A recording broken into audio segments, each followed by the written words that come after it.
नमस्कार दोस्तों, सबसे पहले आज की मार्केट की बात करेंगे तो आज हम लोग को साइडवेज मोमेंटम देखने को मिलता है मार्केट में और करीब 16,256 के लेवल पे बंद होता है। पिछले दिन हम लोग देखे थे मार्केट में 2% से अबव हम लोग को निफ्टी 50 में जंप देखने को मिला था। एक बढ़िया सा ग्रीन कैंडल हम लोग को नियर अबाउट पिवट पे देखने को मिला था। तो सबसे पहले एक बार फिर से अपने मेथड को डिस्कस करेंगे दोस्तों। एक 20 का मूविंग एवरेज यूज़ करते हैं जो कि आपको ब्लू लाइन शो कर रहा होगा। दूसरा हम लोग 200 डेज की मूविंग एवरेज को यूज़ करते हैं जो कि आपको पिंक लाइन शो कर रहा होगा। और तीसरा इंडिकेटर हम लोग पिवट पॉइंट या पिवट लाइन भी यूज़ करते हैं जो कि आपको सपोर्ट या रेजिस्टेंस बताता है। और हम लोग बाई करना कब पसंद करते हैं, जब प्राइस 200 डेज के मूविंग एवरेज के करीब में चले, या बेस्ट होता है 200 डेज के मूविंग एवरेज से नीचे चलता है। वैसे सिचुएशन में हम लोग को अच्छा एंट्री मिलता है। तो फिलहाल की बात करें तो प्राइस 200 डेज के मूविंग एवरेज से बहुत ही नीचे चल रहा था निफ्टी 50 में, और इस लेवल पे हम लोग को सपोर्ट भी पिछले बार दिखा था और इस बार भी नियर अबाउट 16,000 के लेवल्स पे हम लोग को फिर से सपोर्ट था।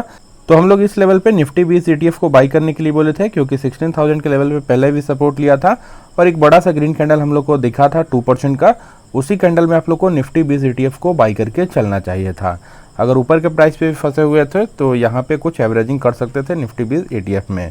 अगर अभी तक एंट्री नहीं बनाया दोस्तों और फिर से एंट्री आप लोग को लेना है तो थोड़ा बहुत आप लोग वेट कर सकते हैं। जैसे ही 20 के मूविंग एवरेज को क्रॉस करेगा ऊपर की तरफ तब हम लोग एंट्री लेंगे, नहीं तो अभी थोड़ा सा वेट कर सकते हैं। और पहला स्टॉक जिसमें हम लोग तत्काल कुछ एंट्री के लिए सोच सकते हैं दोस्तों वो है रिलायंस। रिलायंस देश का सबसे बड़ा कंपनी है और निफ्टी का सबसे बड़ा वेटेज रखने वाला शेयर है रिलायंस। तो इसमें हम लोग देख रहे थे प्राइस 200 डेज के मूविंग एवरेज से बहुत ही ऊपर चल रहा था और इस पिवट लेवल पे रेजिस्टेंस हम लोग को पहले भी दिखा था। तो यहाँ पे हम लोग को रेजिस्टेंस मिलता है और बड़ा फॉल होते हुए रिलायंस में हम लोग को दिखता है। फिर से प्राइस 200 डेज के मूविंग एवरेज के करीब में आया था और बड़ा सा ग्रीन कैंडल हम लोग को बनते हुए दिखा था। तो इसी कैंडल में आप लोग को रिलायंस हम लोग टेलीग्राम ग्रुप पे भी अपडेट किए थे कि रिलायंस को आप लोग बाई करके चल सकते हैं।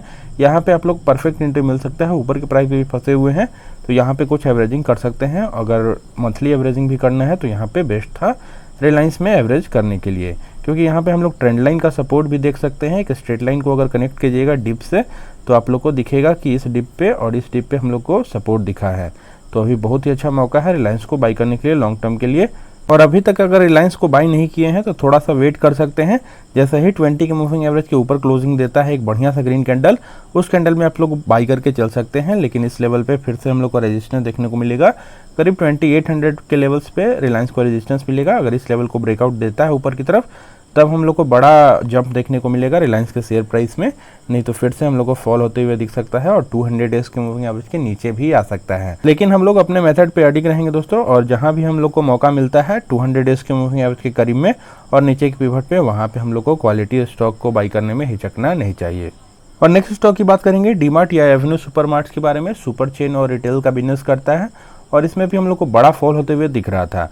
राधा कृष्ण दमानी जी का फ्लैगशिप कंपनी है, एक शानदार डेट फ्री स्टॉक है, बहुत ही ज़्यादा ग्रोथ और अच्छा रिटर्न हम लोग को पास्ट में डीमार्ट ने निकाल करके दिया था।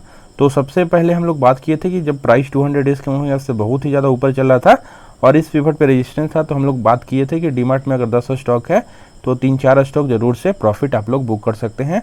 उसके बाद FIIs का मार्केट में हम लोग को बड़ा सेलिंग देखने को मिलता है और बड़ा फॉल होते हुए भी दिखता है। तो फिलहाल हम लोग को दिख रहा है प्राइस 200 डेज के मूविंग एवरेज से बहुत ही नीचे चल रहा है। पहला एंट्री हम लोग 200 डेज के मूविंग एवरेज के करीब में लेने को डीमार्ट में बोले थे। तो अगर इस लेवल पे बाई किए होंगे दोस्तों तो बढ़िया हम लोग को एंट्री नहीं मिला होगा और नीचे की तरफ बड़ा फॉल हम लोग को डीमार्ट में देखने को मिल रहा है। तो फिलहाल की बात करते हैं, इस पिवट पे आता है करीब 3300 के पिवट पे सपोर्ट हम लोग को दिखता है। पहले तो हम लोग को एक बड़ा इनगल्फिंग पैटर्न दिखा था, उसी कैंडल में आपको डीमार्ट बाई करके चलना चाहिए था। अगर इस कैंडल में बाई किए होंगे तो अच्छा एंट्री मिला होगा। लेकिन आज हम लोग को 20 के मूविंग एवरेज के करीब में रेजिस्टेंस देखने को मिलता है। एक इन्वर्टेड हैमर जो कि बेयरिश साइन है वो देखने को मिलता है, फिर से प्राइस नीचे आ सकता है। तो इसलिए अभी डीमार्ट में हम लोग को वेट करना है, कोई बाइंग इनिशिएट नहीं करना है जब तक कि 20 के मूविंग एवरेज के ऊपर कोई कैंडल क्लोजिंग ना दे, तब तक हम लोग को डीमार्ट अभी बाई नहीं करना है। तो इसलिए हम लोग डीमार्ट में लेवल्स की अभी बात नहीं करेंगे। अभी लगातार हम लोग को कुछ दिन और भी फॉल देखने को मिल सकता है। क्वार्टरली रिजल्ट भी अच्छा नहीं आया है तो और भी हम लोग को फॉल देखने को मिल सकता है। प्राइस टू अर्निंग रेशियो भी अभी 150 के ऊपर है, तो थोड़ा ओवर वैल्यूड भी अभी डीमार्ट चल रहा है। और अगर डीमार्ट के हम लोग क्वार्टरली रिजल्ट्स की बात करें दोस्तों तो सेल्स हम लोग को 7,412 करोड़ का देखने को मिला था पिछले साल इसी क्वार्टर में, मार्च 2021 की हम लोग बात कर रहे हैं। और इस साल मार्च 2022 के क्वार्टर में हम लोग को 8,786 का सेल्स देखने को मिला है। तो अच्छा इंक्रीज हम लोग को सेल्स में होते हुए दिख रहा है। वहीं अगर नेट प्रॉफिट की भी बात करें तो नेट प्रॉफिट हम लोग को 414 करोड़ का देखने को मिलता है पिछले साल, और इस साल की बात करें इस क्वार्टर में, मार्च 2022 के क्वार्टर में, तो 427 करोड़ का हम लोग को नेट प्रॉफिट देखने को मिल रहा है। तो स्लाइट इंक्रीज हम लोग को नेट प्रॉफिट में देखने को मिल रहा है, कोई खास हम लोग को ग्रोथ देखने को प्रॉफिट आफ्टर टैक्स में नहीं मिल रहा है। नेक्स्ट स्टॉक जिसमें हम लोग को ब्रेकआउट देखने को मिल रहा है, देश की सबसे बड़ी एफएमसीजी स्टॉक की हम लोग बात कर रहे हैं हिंदुस्तान यूनिलीवर में, तो बहुत ही बड़ा पहले हम लोग को फॉल देखने को मिलता है। प्राइस 200 डेज के मूविंग एवरेज से ऊपर चल रहा था और इस लेवल पे हम लोग बात भी करते हैं कि FIIs का कुछ सेलिंग आप लोग को देखने को मिल सकता है। उसके बाद HUL में हम लोग को बड़ा फॉल देखने को मिलता है, 200 डेज के मूविंग एवरेज के करीब में भी कोई खास हम लोग को सपोर्ट देखने को नहीं मिलता है और ट्रायंगल पैटर्न था और ट्रायंगल पैटर्न का ब्रेकआउट हम लोग को नीचे की तरफ देखने को मिलता है, तो बड़ा फॉल हिंदुस्तान यूनिलीवर में हम लोग को देखने को मिलता है। और फिलहाल हम लोग देख रहे थे डब्लू पैटर्न था, तो इस हम लोग पैटर्न पे बात किए थे कि यहाँ पे आप लोग कुछ एंट्री बना सकते हैं। HUL में बढ़िया लोकेशन था, ये दोनों लोकेशन पे आप लोग बाई करके चल सकते थे। उसके बाद जैसे ही 20 का मूविंग एवरेज को क्रॉस करता है उसके बाद अपर मोमेंटम हम लोग को देखने को मिल रहा है HUL में और फिलहाल हम लोग को ब्रेकआउट भी देखने को मिलता है। यहाँ पे बहुत ही टाइट कंसोलिडेशन था, तो आज एक बढ़िया सा ग्रीन कैंडल हम लोग को 1-2% का HUL में बनते हुए दिखा है। तो फिलहाल अगर अभी तक एंट्री आप लोग नहीं बनाए हैं तो थोड़ा सा वेट कर सकते हैं। जैसे ही 200 डेज के मूविंग एवरेज को क्रॉस करता है HUL, तब हम लोग को बड़ा मोमेंटम ऊपर की तरफ देखने को मिलेगा। नहीं तो अगर 200 डेज के मूविंग एवरेज के करीब में फिर से रेजिस्टेंस देखने को मिलता है, क्योंकि नीचे से प्राइस अगर ऊपर जाता है तो 200 डेज का मूविंग एवरेज रेजिस्टेंस का काम करता है। उसके बाद फिर से हम लोग को HUL में फॉल देखने को मिल सकता है, इसलिए HUL में भी अभी हम लोग लेवल्स की बात नहीं करेंगे, इसको वॉच लिस्ट में रखना है, वेट करना है। थोड़ा बहुत 2-3 दिन ऊपर की तरफ अगर मोमेंटम देखने को मिलता है और प्राइस 200 डेज के मूविंग एवरेज के ऊपर आता है तब हम लोग बाई करेंगे। इसलिए बोलते हैं दोस्तों, प्राइस 200 डेज के मूविंग एवरेज से बहुत ही ज़्यादा नीचे रहे तो बेझिझक आप लोग को क्वालिटी स्टॉक में बाई करके चलना है। तो क्वालिटी स्टॉक में दोस्तों अगर प्राइस 200 डेज के मूविंग एवरेज से बहुत ही नीचे आता है तो हम लोग को एक्यूमुलेट करना चाहिए, डरना नहीं चाहिए। और जैसे ही प्राइस 200 डेज के मूविंग एवरेज के ऊपर आता है तो फिर से हम लोग इनगल्फिंग पैटर्न खोजेंगे और भी अपना क्वांटिटी को इंक्रीज करेंगे, लेकिन थोड़ा बहुत हम लोग को HUL में भी वेट करना चाहिए, प्राइस को क्रॉस करने दे और 20 का मूविंग एवरेज भी अगर ऊपर की तरफ इंक्लाइंड हो जाएगा तो अच्छा मोमेंटम HUL में देखने को मिलेगा। और अगला स्टॉक जिसमें हम लोग को लगातार गिरावट होते हुए दिख रहा है, कैम्स की बात करें, बहुत ही क्वालिटी स्टॉक है। Camps mutual fund transfer agency का काम करता है, लिस्टिंग के बाद से ही हम लोग को अच्छा रिटर्न निकाल करके दिया था और प्राइस 200 डेज के मूविंग एवरेज से बहुत ही ऊपर चल रहा था। तो इस लेवल पे हम लोग बात किए थे कुछ प्रॉफिट बुक करना है तो कैम्स में भी कर सकते थे। उसके बाद बड़ा फॉल होते हुए हम लोग को कैम्स में दिखता है, 200 डेज के मूविंग एवरेज के करीब में भी बड़ा कंसोलिडेशन था। उसके बाद नीचे की तरफ हम लोग को ब्रेकआउट देखने को मिलता है और बड़ा फॉल होते हुए दिखा है। इस लेवल पे भी हम लोग बात किए थे कि आप लोग बाई कर सकते हैं। उसके बाद से भी हमारा एनालिसिस गलत साबित होता है कैम्स में और बड़ा फॉल होते हुए दिखता है। तो प्राइस 200 डेज के मूविंग एवरेज से बहुत ही नीचे चल रहा है और पहले भी नियर अबाउट इस लेवल पे हम लोग को सपोर्ट दिखा है, करीब 2168 के लेवल्स पे।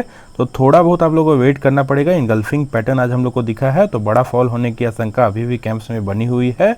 तो कैम्स में अगर 2168 का लेवल अगर ब्रेक होता है दोस्तों तो बड़ा फॉल कैम्स में देखने को मिलेगा और नेक्स्ट टारगेट करीब 1770 का हम लोग को नियर टर्म में देखने को मिल सकता है। हम लोग को quarterly result year on year basis पे अच्छा आते हुए कैम्स और CDSL में दिख रहा है। लगातार न्यू इन्वेस्टर मार्केट में जुड़ रहे हैं, SIP मोड से भी इन्वेस्टमेंट बढ़ रहा है, लेकिन चार्ट पैटर्न वीक होने के कारण थोड़ा सा ओवरवैल्यूड और बहुत सारे FIIs के द्वारा सेलिंग के कारण हम लोग को बड़ा फॉल होते हुए दिख रहा है। तो अच्छा मौका बनेगा, कैम्स और CDSL दोनों में हम लोग लेवल्स की बात करेंगे ही, तो 1770 के लेवल्स तक आने दीजिए तब हम लोग बाई करेंगे। अगर 2168 के लेवल पे अगर बाई करना है तो कुछ सपोर्ट का वेट करना पड़ेगा, 3 से 4% का एक बड़ा ग्रीन कैंडल बनेगा तभी बाई करेंगे कैम्स में इस लेवल पे 2168 के लेवल पे, नहीं तो नहीं बाई करेंगे। और हम लोग अगर लेवल्स की बात करें तो 2200 के ऊपर ही बाई कीजिएगा कैम्स को। 2200 के नीचे अगर फॉल होता है तो बड़ा फॉल देखने को मिलेगा और 1770 का लेवल्स दिखा सकता है।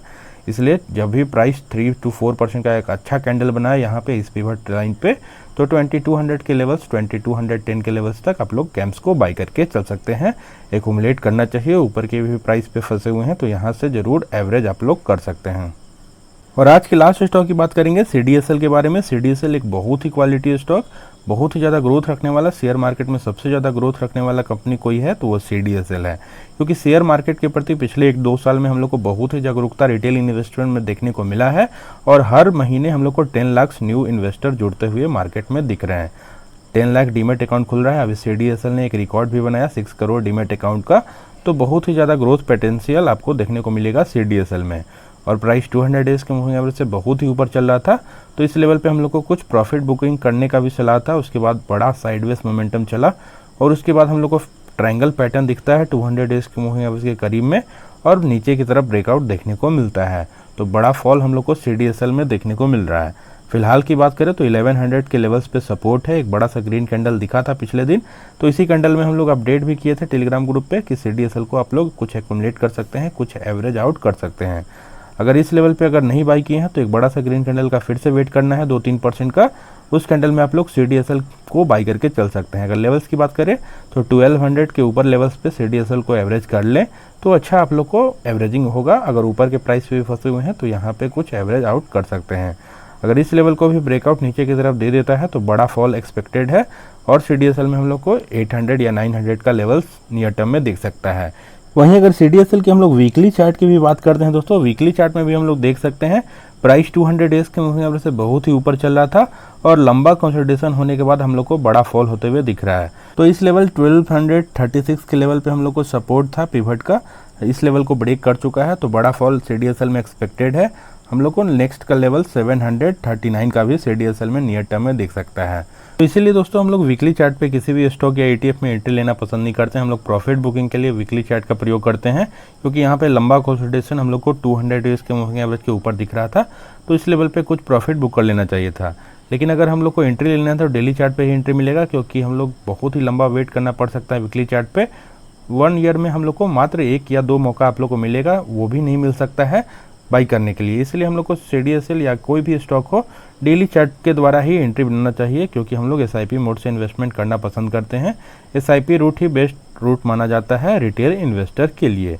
तो इस लेवल पे एक बड़ा सा ग्रीन कैंडल बनता है 1200 के ऊपर लेवल पे आप लोग को CDSL बाई करके चलना चाहिए, लॉन्ग टर्म में अच्छा वेल्थ क्रिएट करके देगा। तो होप आप लोग को वीडियो अच्छा लगता होगा दोस्तों। अगर वीडियो अच्छा लगा वीडियो को लाइक कर दीजिएगा, चैनल को सब्सक्राइब कर लीजिए और अपने दोस्तों में शेयर कीजिए। और हमारा एक फ्री टेलीग्राम ग्रुप भी है जिसका लिंक आपको डिस्क्रिप्शन में मिल जाएगा, उसको भी आप लोग ज्वाइन कर सकते हैं।